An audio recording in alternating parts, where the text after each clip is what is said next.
Hello and welcome, I'm DDF Racer and today I'm going to be taking you through my highlights from round 6 of the Virtual Le Mans Cup, the 2 hours of Virginia International Raceway. For those of you new to the VLMC, it's an online sim racing championship consisting of 8 multi-class endurance races. Featuring both the GT3 cars and the faster LMP3 cars from rFactor 2, each class has their own results and standings, however both classes share the track at the same time, making dealing with traffic a big part of these races. This is my first ever official online championship, and for this season I'm representing the Zansho team, driving the number 67 Aston Martin GT3 car. The level of competition in this series is intense, featuring some of the quickest drivers that not only rFactor 2, but sim racing have to offer. To do well here, you really need to practice, and practice I did, logging the most laps of anybody before heading into this race. My pace wasn't great though, and I was really struggling to be competitive over a long run, so I wasn't particularly expecting a good result. So when I qualified in 9th, only 2 tenths behind my teammate James Johnson, who's actually never finished a race below 2nd this season, I was a little bit pleased. This season has been plagued by technical problems with my software and also scruffy races from myself too, throwing away a potential 5th place in the previous race at Sebring. So my goal for this race was just to get my head down and get some solid points from 9th on the grid. On pole in GT3 was, once again, Lorenzo Arisi, the series leader, taking 4 wins out of 5 so far this season. In 2nd and 3rd were Daniele Brambilla and Mantis Rakus, but both cars would have to serve drive-through penalties at some point. Both of my teammates would be starting just ahead of me as well, with James Johnson in 6th and Olivier Fortin in 7th, with Eric Strana in the number 97 Go Team car directly ahead, and championship rival Nick De Silva in his speedy Mike McLaren just behind by only 0.025 of a second. In the faster LMP3 class, it was Michele Ricci on pole, also for Waveframe Esports, ahead of the 4 Speedy Mike cars of Luca Burke, Cameron Cinzano, Lazarus Philippakos and Alexander Jones. The 5th Speedy Mike car of Jelle Binsbergen will be starting from 9th, just behind championship hopeful Luca D'Amelio. So with the start of the race being held as a formation lap, the action doesn't really begin until we cross the line here on the start of lap 2 and release the pit limiter. I get a solid start and I'm holding position behind Eric Strana. However, Cameron Cinzano in the number 9 Speedy Mike LMP3 has a wobble and drops from position 3 to position 6 after the first few corners. Further down in the GT3s though, the Zansho cars are holding station, with James Johnson in 6th, Olivier Fortin in 7th and Strana directly ahead of me in 8th. However, looking behind, you can see Nick De Silva in the number 83 Speedy Mike McLaren is putting the pressure on big time. He definitely had the pace on me during practice, so I was just waiting for him to make a move in the race once everything settled down. Moving on to lap 3 though, and just behind us, Paolo Tadlini in the number 65 Busters E-Racing and Daniele Tully in the number 69 Witchwood are getting stuck in, with Benjamin Gil Kaczynski in the number 64 Seawolf car not far behind. Very close hang into the final chicane. It looks like Daniele Tully is making the move in the Witchwood car though, getting past the Busters E-Racing driver. And moving on to lap 4, Eric Strana seems to be making a move on my teammate Olivier Fortin in the number 57 Zansho, which puts him up to position 7, directly in front of me. As he goes down the back straight, heading into the chicane, he gets the move done before he even gets to the corner. So this is the first time all season that I've actually had another teammate in front of me, and I'm closing down Olivier for P8. However, Nick De Silva isn't letting up anytime soon. He's still behind me in the number 83 Speedy Mike McLaren. It's catching up on me very quickly. He's got massive straight line speed in that McLaren, and he's incredibly good on the brakes as well. However, moving on to lap 6, and it's all crazy about to kick off in the LMP3 field, as we have 4 separate incidents. Luca D'Amelio is going wide onto the grass, one of the championship contenders. Directly behind, Lazarus Philippakos in the Speedy Mike is also spinning across the grass. And as everyone rejoins, you can see there as Arjen Veltens makes a move on Antonello Miyake, but sends him into the barrier too. Carnage in the LMP3s. Let's have a look back with the replay on board with Luca D'Amelio in number 33 Rookie Monsters. Lorenzo De Cutis in the number 14 Drive Game Seat Racing car puts him wide onto the grass, narrowly avoiding the barriers. And then if we look on board with Jelle Binsbergen, he's behind Philippakos, who's wiggling all over the place coming out of turn 1. Makes a move to the inside, but nudges him wide. A bit of Speedy Mike to Speedy Mike contact there, unfortunately. Oh, that's not good. And looking outboard at the replay again, we can see here Arjen Veltens going for the dive on Antonello Miyake, but sends him spinning into the barrier and losing a wheel. That's DNF for the number 29 Energy Racing LMP3. Now let's watch on board with the number 39 Caspian Motorsports car of Meli Kak Mackley, who navigates his way through the carnage there. You can see the Philip Arcos and Luca D'Amelio going off to the right there, and there's the dive ahead of us. So 3 positions in 2 corners. All he has to do is hold it on the track, which is easier said than done as he runs wide onto the grass, loops the car. Simon Marshall approaching, has to jink to the left, avoiding both of the cars. Luca D'Amelio also very narrowly getting caught up in that as well. Meanwhile, still on lap 6, looking at the GT3s, it looks like Daniele Brambilla and the number 51 Witchwood's making a move on Lorenzo Arisi for the lead. Arisi could be vulnerable here. He's normally right out in front making a gap. This is very unusual to see the Waveframe Esports driver getting overtaken. And with Mantis Rakes and the number 73 Rookie Monsters not far behind, looks like it's an incredibly close fight for the lead here in GT3s. Further along in the GT3s though, Andy Dixie running in P5 snaps loose at the top of the hill and goes careering across the grass here, right into the scenery. And at exactly the same time, Gil Kaczynski in the 64 Seawolf Net Race Motorsports car loses the rear and into the barriers. Both cars relegated to the back of the field with a lot of work to do. Now Dixie was running ahead of me, so that is a freebie. I'm now up to 8 in the race. However, more drama on lap 6 as Nick De Silva is all over my tail. He's got a great run, he's got the slipstream down the back straight, but heading towards the final chicane, he gets caught out, he's braking offline, and he's on the dirty stuff. Nowhere to go apart from into the side of me. Just one of those racing incidents really. Minor damage on both cars, but I held the position and we both continue. And you can see here on the slow motion replay as well, once you get onto that dirty stuff on the outside of the track, there is absolutely no grip. Nowhere to go apart from onto the grass, and he's a passenger at this point. He's turning, he's braking. I'm unaware that he's going to be sliding across the grass into me, and yep, there's the slightly net-coded contact there. As you can see, the Speedy Mike car and the Zansho car getting together. But moving on to lap 7, and Strana is making more moves now. It's a position 5 past my teammate James Johnson. The number 97 Go Team driver really is making progress, but just behind, Nick De Silva's even closer. He's trying to move again, he's lining it up, but he goes onto the other side this lap. I go to defend, but I find the part of the track where there's no grip, and I make the same mistake that he did on the previous lap. Nick De Silva has the foresight to back out and then basically crisscrosses me and gets the position. And back down to P9 with Rafiki of Fiat and Marco Mazzetti and the number 74 Handy Racing cars all over the back of me. The battle at the front of the GT3s is still just as intense though, as Brambilla is leading, holding up from Arisi, but he runs wide at turn 10, runs onto the grass, gets the drive out turn 10 and narrowly holds onto the lead. Not sure he's going to be able to do that for much longer, but moving on to lap 9, and there is another car running wide at turn 8. This time it's Ian Veltons and the number 50 Scuderi Leone digging into the grass and rolling the car several times, somehow remarkably able to continue, although he did eventually come back to the pits and retire the car.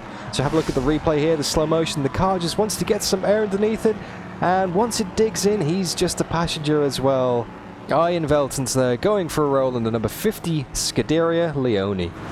Moving on to lap 12, and I'm still under massive pressure from Rafiki Ifat in the number 66 HM Engineering McLaren, holding on to P9, but it looks like Virginia International Raceway is going to claim another victim here. This time it's Mazzetti, a few cars back, loops it at turn 10 and has a heavy whack into the barrier. He does keep it going, but he's got massive suspension damage, and as he's braking for the final chicane, he loses it. The car just snaps loose, spinning around once, twice, 3 times, maybe even 4 times. He does ultimately get back to the pits and retire. Moving on to lap 14 though, Nick De Silva's making a move on my fellow Zansho teammate Olivio Fartan in turn 1. Just can't quite make it stick though. He's now on the outside into turn 2, turn 3. It's going to be the long way around, but doesn't like it's going to be able to do it. The Speedy Mike driver is on a charge here. Olivier complaining about the grip in the car as well. He's been struggling all weekend. It's only a matter of time before Nick De Silva's going to get through by the looks of things. And looking from behind my car, Rafiki Ifat in the number 66 HM Engineering comes in to serve his drive-through penalty, which takes the pressure off big time. Lap number 15, and Paolo Tedolini's another spinner at the top of the hill, the Buster Z Racing Porsche going round. Very unforgiving circuit here.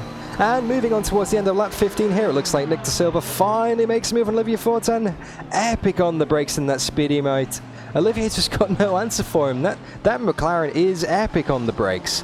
Now, moving ahead in the race onto lap 16 here, it looks like James Johnson is running behind Eric Strana, who makes a mistake at turn 10, runs wide, loses all of the momentum onto the back straight and hands an easy position 5 back to him. Looking back from Arisi's car now, who is in the lead of the race, you can see Mantis Rakers coming in to serve his drive-through penalty that I mentioned earlier in the race. The number 73 Team Rookie Monsters car having a drive-through, comes back out of the pits directly in front of me. Now, at this point of the race, I was feeling pretty optimistic, but I knew that Rakers had the pace on me, and fair enough, he soon disappears back into the distance.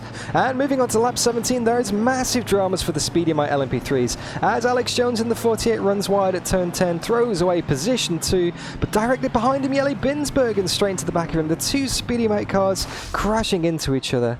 Now, moving on to lap 18, Arisi's got a good run on the back straight here on Bram Biller. Thinks about poking the nose up for the lead, but thinks better of it.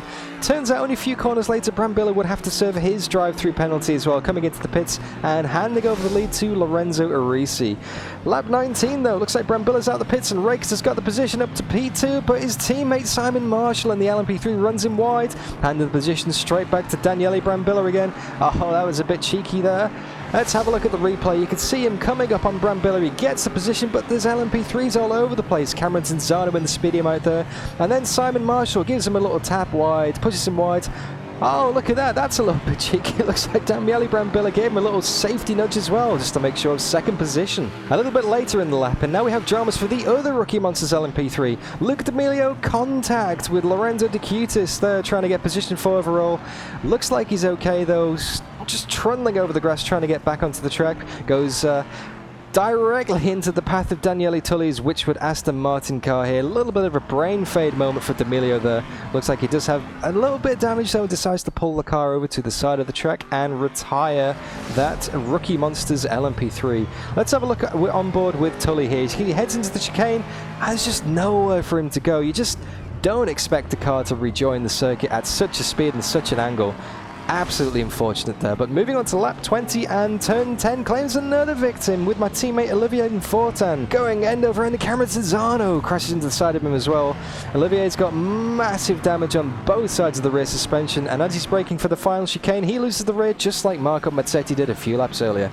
He would eventually get back round to the pits and would report over the team radio that the car was undrivable, and that was that. Retires the car. Moving on to lap 23, and Simon Marshall in the number 33 Rookie Monsters car is coming up to laps in traffic and goes for an opportunistic move on James Johnson, spinning him round, which eventually drops him from position 3 down to position 6. And he's not the only one spinning off and going wide. Daniele Brambilla, who gets on the grass, loses all of his momentum heading back onto the straight and giving position 5 straight back to Rakers. There's me in the background, hoping to hang on to the coattails. But lap 28, we've got another car going wide at the top of the hill. This time it's Philip Harkos in the number 10 Speedy Mite. The usual spot, also dropping from position 3 down to position 6. And if you fast forward another couple of laps onto lap 32, you can see, yep, you guessed it, the curse of turn 10 strikes again. This time it's Cameron Zanzano, also dropping from 3rd to 6th. Seems like nobody wants that final podium spot in LMP3. Now, lap 33, Jelle Binsbergen comes directly out front of the pits in front of me and spins the car at first corner. That, my friends, is another baked potato. But spoke too soon. Later in the lap, I have a little spin of my own as I hit the grass on the entry to turn 8. Major Code Brown moment. Spin the car 360 degrees at 200 kilometers an hour. Very lucky to avoid anyone and continue on with only losing a few seconds. Lap 34, though, our rival Nick De Silva makes almost exactly the same mistake, but he's not as lucky. The car slides toward the inside barriers and massive contact. That is an instant DNF with major damage. 2 DNFs in a row for my fellow Australian. So, with the race at roughly half distance and approaching the 1 hour mark, it's still Lorenzo Arisi leading the GT3 pack from James Johnson in 2nd. The two usual faces at the top there, with Eric Strana in the final podium for 3rd and myself running somehow in 6th. Meanwhile, in LMP3s, it's no change at the top with Waveframe Esports car of Michele Ricci still out in front, but all change behind as David Yunt in the number 2 EVA racing car is on for potentially his first podium of the season. However, at the end of lap 34, JJ is the first to blink and come into the pits for fuel only. No tyres here, trying to shorten his pit stop, trying to make some time back on Arisi. And I'd be in at the end of the lap 2, doing the opposite of my teammate and changing onto a new set of softs, while also filling the tank. There would be question marks whether or not we'd be able to make it to the end, being very tight on fuel at Virginia International Raceway here. Some of the other GT3 cars were able to stretch the fuel a little bit further though, onto lap 35 with Strana and Arisi coming into the pits. However, Strana decided also not to change his tyres, same as James Johnson. Bold move on the strategy there. He's going to save some time on the pit stop. And as James Johnson crosses the start-finish line, as Strana is coming out of the pits, he would eventually take the lead of the race, with Arisi dropping back down to 3rd position, but he would be on a fresh set of tyres. We have an awesome battle shaping up for the win here, with a mix of fuel levels and different kinds of tyre life in play here. It's anybody's game with 2 slow cars out in front and Arisi on a charge behind both of them. Lap number 43 here, and Andy Dixie, who's been running close behind me and closing the gap, makes another mistake at the top of the hill, running wide. And although not as dramatic as before, it's still enough to hand position 7 to Rafiki Afiat. All good news for me though, as the pressure is getting lifted from behind here. Although Brambilla is pulling away in front of me. It's a rather lonely race at this point in 6th position. Social distancing would appear to be taking full effect, it seems. But moving on to lap 45, and I have a bit of a scare as Nick Newcomb in the number 22 EVA racing car comes up to lap me but misses the braking point, and I clench as I think he's going to hit me from behind here. He does avoid me though, but not before gently getting on the grass and a little tap into the tyre wall. Lap number 46 here, and Lorenzo De Cutis in the LMP3 is coming up to lap a Fiat behind me, but runs him wide heading into turn 1 here. A Fiat's on the grass, and Dixie now gets back into that position 7 behind me. Right back on the hunt for my rear bumper again. Dixie is not going to give it up, but moving on to lap 48, heading down the back straight, the top 3 GT3 cars are nose to tail. Arisi's got one hell of a run on Strana here for 2nd, pulling to the outside of the chicane, holding it tight, he's side by side. He's going to get the position, he's just behind now, but puts it on the inside and gets Strana. Strana's tyres are a little bit gone by this point. Seems like he's not got that much fight left in the car. He does try and tuck it in to get the slipstream down the main straight. Looks like he's all over the back of Arisi here. James Johnson's still out in front, but don't forget James is also on old tyres as well. Arisi, the championship leader, definitely the faster car at this stage as you move on to lap 49. Looks like Strana's lining him up into turn 1. Just can't make the move on the brakes though. Arisi is too good in that Waveframe Esports Aston Martin all the time. This is just closing the battle up even more. James Johnson seems to have been able to make a gap, but now Arisi's all over the back of him again. No room to breathe in that number 62 Aston Martin Zansho car, unfortunately. He's really going to have to fight for it if he wants to make this one last until the end of the race. Later on in the lap here at lap 49, it looks like Arisi's got to run down the back straight, pulling out to the inside this time instead of the outside, going side by side through the chicane one more time and taking the lead of the race. It looks like Arisi's going to do it on the other side than Eric Strana last lap round. Goes the long way, pulls in front of him. It looks just like Arisi is unstoppable at this point. Back into P1 in that Waveframe Esports car. James Johnson into 2nd, Eric Strana into 3rd. Lap number 52, and sure enough, I get the call over the radio from race engineer Nick Dealey to start saving fuel, and start saving quite a lot as well. We're going to be about a lap short of the race at the end otherwise. I do have to short shift, I have to lift off the throttle, I have to coast into the braking zones, and I do end up dropping my fuel use from 3.4 to 3.1 litres a lap, but hopefully that's going to be enough. Moving on to the next lap here, and Jeffrey Becker is putting a lap on Jean-Paul Van early, but the ground effect sim racing driver runs him wide down the back straight, sending them both onto the grass, and Becker into the wall big time. He was running position 10 in class, but that is massively unfortunate. However, lap 54 here, and Eric Strana's looking at James Johnson, making a move for position 2 into the first corner. That is not what James wanted. He's losing valuable points to Arisi in the championship here. Or is he potentially playing the smart game and falling in line behind Strana to save some fuel? Moving on to lap 58 though, and there is another little scare for me as I run wide at turn 10. I do manage to get the car slowed down and keep it out the barriers, and like many others in this race so far, no damage, but losing valuable seconds to Andy Dixie behind me, who's been catching more than ever because of the fuel saving.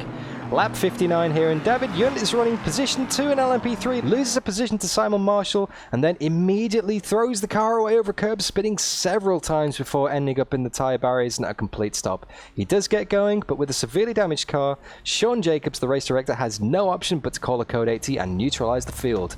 Now this is the perfect opportunity to save fuel, and effectively means I can now make it to the end of the race without having to coast it round.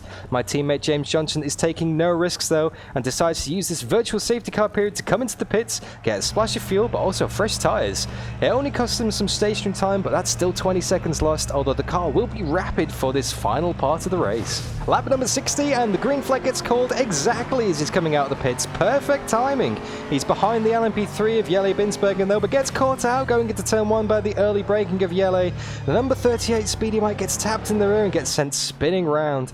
Jelle does recover, however, but falling down to 9th, and James Johnson's got to pump in some electric laps now to close the gap of 20 seconds to Mantis Rakers, who is under pressure from Strana here. Although, no, actually, no, he's not. Strana's under pressure from Rakers. Rakers trying to go around the outside of him on turn 1, attempting a move, but just can't make it stick. Looks like Strana's tyres are definitely feeling the strain now as he's been running them since the start of the race, whereas Rakers fitted the fresh pair of softs at the halfway point. All the time, JJ's running behind him, closing up, and it looks like Rakers is going to get them moved into the final chicane. Round the outside, Strana's got no grip left. He's absolutely helpless as he runs wide onto the grass here at the end of the lap, just losing more time, and just JJ's not too far behind now. And lap 68, it looks like Rakers pulled out a nice gap after getting past Strana, but he is also going to run wide at turn 10 and throws away that valuable gap like so many others. That gap is now back down to 0 with Strana all over the back of them. JJ only a couple of seconds back. It's anyone's guess with only a couple of minutes left on the clock. Heading down the back straight and side by side towards the final chicane, Rakers and Strana are going to battle out for position 2 here. Looks like there's a little bit of door bashing and still some more door bashing as Rakers is on the grass on the inside. Strana desperately trying to hold on to that second position with his worn tyres that he's had on since the start of the race. And he does. He holds on to the position going through the final corner, whereas we look here at Michele Ricky crosses the line to take overall victory in the number 7 Waveframe Esports LMP3 car. A flawless performance out front, largely untroubled. Eyes focused back on the GT3 battle though, and starting the final lap, lap number 69, there is a big slipstream for Mantis Rakers, who's trying that move around the outside of turn 1 again. Didn't work for him last lap. Is it going to work this lap? The answer to that is no, unfortunately. All this is doing is just bringing James Johnson in closer as we ride on board with him here. He does have the lapped car of Johnny Piccolo in the number 69 Witchwood car in his way as he's heading towards turn 4. He's flashing the lights, get out of my way, as Johnny turns in on him. That could have been a massive accident. Very lucky to avoid a collision there, but that's not going to do James Johnson's confidence and his mentality any good when he's chasing down position 2 and position 3 here. He's got a hell of a battle heading towards the S's here. It looks like Rakers is all over the back of Strana, approaching 200 kilometers an hour, heading towards the top of the hill, but it looks like he's getting a little bit loose. Strana's tires are gone. He's a little bit loose. He's heading towards turn 10. But Rakers is too far back. Surely he's not going to have a chance now. His only opportunity really is going to be into the final chicane. One more time to go. Whereas further up the road though, and relatively untroubled in the last part of the race, Lorenzo Arisi takes yet another win in GT3 this season. The Waveframe Esports driver extending his points lead over JJ in the championship, currently running 4th, but the battle is on as we head down towards the final chicane. Strana and Rakers are side by side, and Rakers has got the move done before he even gets to the chicane. Fantastic. He's up to second position, but James Johnson on those fresh set of tyres don't rule him out just yet. He's all over the back of Strana, heading towards the very final corner of the race. Strana's running wide onto the marbles on the outside. James Johnson gets the drive, uses that grip to his advantage, and it's going to be a drag finish towards the line. James Johnson gets the place. James Johnson is on the podium. Eric Strana from 2nd to 4th in the last few corners. Wow. And there's me, coming home in 6th position to equal my best result of the season. This was a massive relief for me, having had so many frustrations in the last few races. To finally get a solid result on the board and get some solid points felt so good. I didn't make a single overtake or race, I didn't set the world on fire, but with my pace I just hung in there and put some solid lips in and let the result come to me. Speaking of results, let's take a look at how everybody finished. Having a look at the LMP3 results here, we can see that the Interlagos winner, the number 7 Waveframe car, takes victory again here, making them the first repeat winners in LMP3 this season. Simon Marshall did finish 2nd on the road, but actually got disqualified after the race for driving the wrong car. He is allocated car number 37, where he was actually driving car number 33, which belongs to his teammate, Luca D'Amelio, who DNF'd in this race after just 18 laps. 0 points for Team Rookie Monsters in LMP3. But Luca Burke in the number 5 Speedymite is once again on the podium, continuing his massive run of consistency. And Lazarus Philippakos in the other Speedymite gets his best result of the season and his first podium. Someone who didn't get their first podium though, sadly, was David Junt, who was running second but dropped down to 12th after a spin and massive damage with only 10 laps to go. Notable mention to Jelle Binsbergen also, who despite having a few spins, bumping into a stationary teammate at T10 and getting rear-ended after the Code 80, still came home to claim his best result of the season in 7th. And moving on to the GT3 class, yet again it's Lorenzo Risi in the number 87 Waveframe Esports Aston Martin, making it 5 wins out of 6. After that very closely fought battle, Mantis Rakers claiming a narrow second position from James Johnson, and although the podium is a good result, it's actually James's worst result of the season, as he's never finished below second so far. And a worthy effort from Eric Strano, who tried to make one set of tyres last the whole race but just couldn't quite make it work. Dropping to 4th at the final corner with Daniele Brambilla holding 5th until the end. And as I just mentioned, I managed to come home in 6th and equal my best result of the season, only just ahead of the ever-closing Andy Dixie and Rafiki Afiat. Definitely a rate of attrition with plenty of fallen though, amongst those being my Zansho teammate Olivier Fortin and Speedymite rival Nick De Silva, who would score no points. Speaking of points, let's take a look at the standings. In the LMP3 Championship, it is the number 5 Speedymite of Luca Burke out front by 29 points from the number 7 Waveframe Esports car and 30 points from the number 33 Team Rookie Monsters entry. But as long as Burke can finish second, then it doesn't matter where anyone else is, he'll take the championship. Both D'Amelio and either Ricky or Smariglio either have to win and hope for 13th or lower from Burke, or finish second and hope for a Speedymite DNF. You never know though, Speedymite had the LMP3 Championship in last year's VEC season in the bag before Le Mans, yet still came away empty-handed, and commiserations to number 39 Caspian Motorsports team who DNF'd in this race and have fallen out of the running. And having a look at the GT3 results, the 2-horse race continues, but Arisi extends his lead even further over James Johnson with this other win. The gap now 17 points. As long as Arishi finishes on the podium, then he'll take the championship at the final round at Le Mans in 4 weeks' time. However, it's far from over. This is probably JJ's strongest circuit. JJ has to win and Arisi finish lower than 4th, finish 2nd with Arisi lower than 9th, finish 3rd with Arisi lower than 13th, finish 4th with Arisi lower than 18th, or finish 5th with Arisi not finishing at all to be able to take the championship. Looking back at Rakers has solidified his 3rd position in the championship today, although he's too far back to claim 2nd. There's still only 18 points back to Brambilla at 4th in the standings, although it'll be a taller order from Brambilla to claim 3rd, as no one, apart from Arisi or James Johnson, have stood on the top 10 of the podium so far this season. And with my solid haul of points, I'm now up to 60 in the championship and 8th in the standings, only 3 points behind Nick De Silva in the Speedymite, 12 behind number 97 Go Team Racing Car, and 17 behind my teammate Olivier Fortin in the other Zansho. There is a really close fight behind though, as I'm only 2 points ahead of the number 64 Seawolf car, 4 points ahead of the number 75 Caspian car, and 10 points ahead of the number 84 Speedymite of Andy Dixie.